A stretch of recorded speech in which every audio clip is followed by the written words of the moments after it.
Hi guys, let's prepare Christmas special orange milk pudding.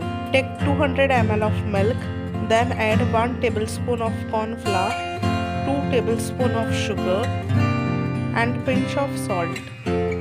Mix it well and cook it on a medium flame till it gets a thick consistency. Then pour it in a container and freeze it for 2 hours.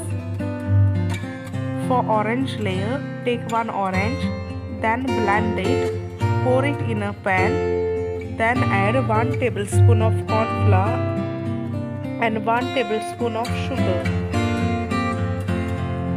Cook it on a medium flame till it gets a thick consistency.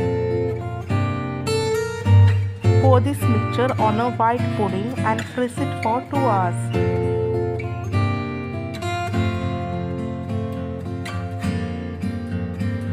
If you like this recipe, then comment below, like, share and subscribe for more yummy recipes.